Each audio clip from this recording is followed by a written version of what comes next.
आप सभी का स्वागत है मेरे इस चैनल पर। आशा करती हूँ आप लोगों को कहानी नर पिशाच पसंद आ रही होगी और आज इस कहानी का अंतिम भाग लेकर मैं आप लोगों से रूबरू हूँ।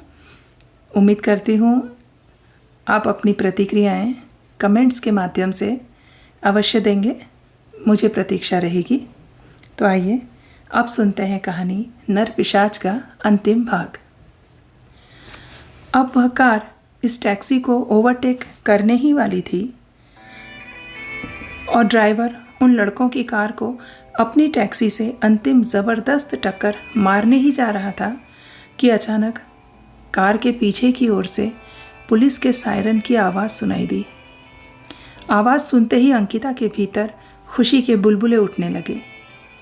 ईश्वर के साक्षात दर्शन जब होते होंगे तब शायद व्यक्ति को ऐसा ही कुछ अभिभूत कर देने वाला अनुभव होता होगा। उसका रोम रोम पुलकित हो उठा, सारा शरीर खुशी की लहर से कांपने लगा। अपनी सीट पर लगभग उछलते हुए ड्राइवर के कंधे पर हाथ मारते वह एकदम चीखते हुए स्वर में ड्राइवर से बोली, भैया पुलिस आ गई, पुलिस आ गई, अब हम दोनों ही बच जाएंगे और वो पिशाच हमारा कुछ नहीं बिगाड़ सकेंगे। देखो पीछे सायरन की आवाज़ आ रही है।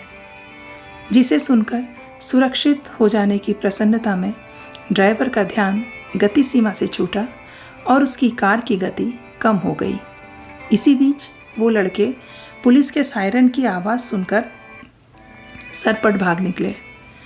क्योंकि अंकिता की कार की गति धीमी पड़ चुकी थी तो पुलिस वालों ने आकर उसकी कार को ओवरटेक कर लिया और ड्राइवर ने भी झटके से कार रोक दी। क्यों बे, रात के वक्त हाईवे पर कार की दौड़ लगा रहा है? तेरे कारण अगर दूसरों का एक्सीडेंट हो जाएगा तो तू जाकर उनके घर की कमी पूरी करेगा। जान हथेली में लेकर इस तरह मस्ती करता है। तेरी मस्ती तो आज थाने जाकर निकालूंगा।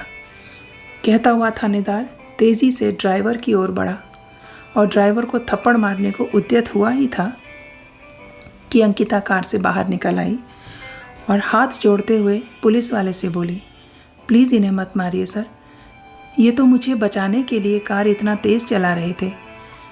वो लड़के मेरा पीछा कर रहे थे और उनका इरादा सही नहीं था। ये तो मुझे पिछले आधे घंटे से बचाने की कोशिश में कार को उन लड़कों से आगे भगा रहे थे। अगर सच में लड़के पीछा कर रहे थे तो पुलिस को कॉल क्यों नहीं की? दरोगा ने रौबदार आवाज़ में अंकिता से प्रश्न किया। आप मेरा और इनका फ़ोन देख लीजिए सर, मैं लगातार कॉल कर रही हूँ, लेकिन कनेक्टिविटी न होने के कारण न तो कॉल हो पा रही थी और न ही किसी को मैसेज भेज पा रही थी। और तो और जो पुलिस का ऐप है उससे भी संदेश नहीं जा रहे थे। इन्होंने बहुत मुश्किल से मुझे आधे घंटे बचा कर रखा है और अब भगवान की कृपा से आप लोग आ गए हैं, वरना अधिक समय तक हम उनसे आगे नहीं रह पाते।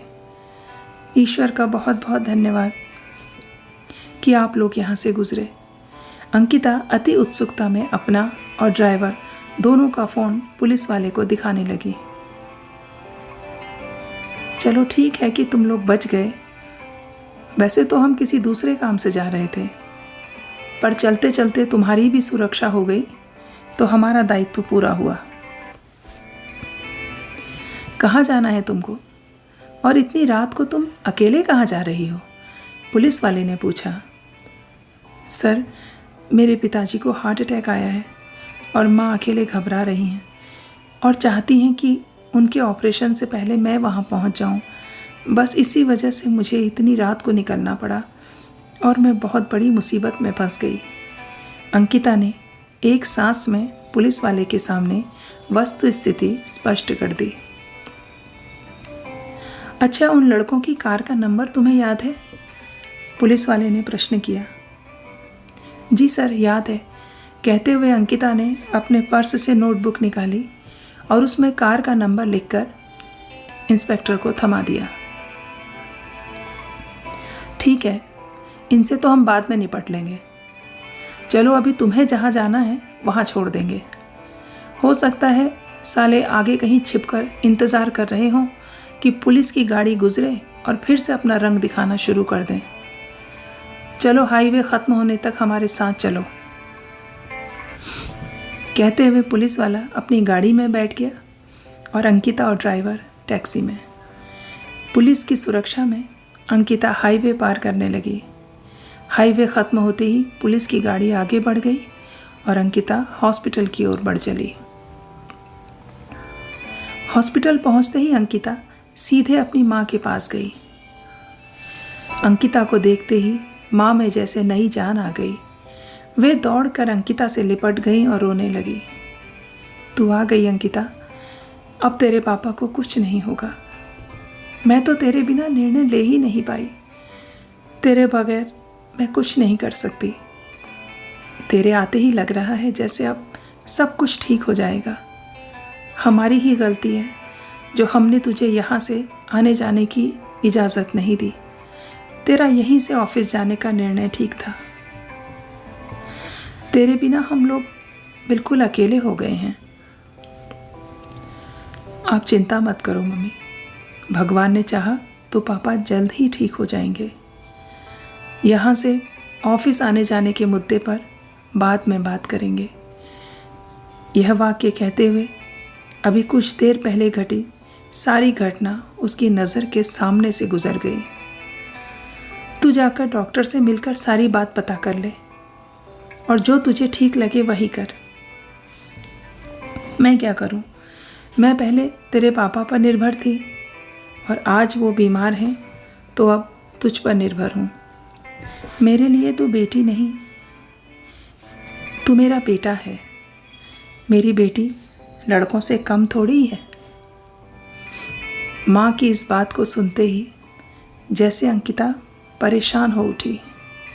उसे लड़कों का वह चरित्र याद आने लगा जिसे अभी अभी वह देख कर आई थी।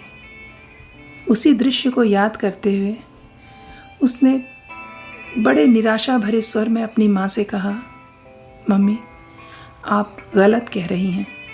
स्त्रियों को पुरुष जैसा होने की आवश्यकता नहीं है, बल्कि पुरुषों को पुरुष जैसा होने की आवश्यकता है। पुरुष और पिशाच के बीच एक स्पष्ट लक्ष्मण रेखा खींचे जाने की बहुत अधिक आवश्यकता है। इसी के साथ कहानी नर पिशाच समाप्त होती है। बहुत जल्द एक नई कहानी के साथ आप लोगों से पुनः मुलाकात होगी। नमस्कार।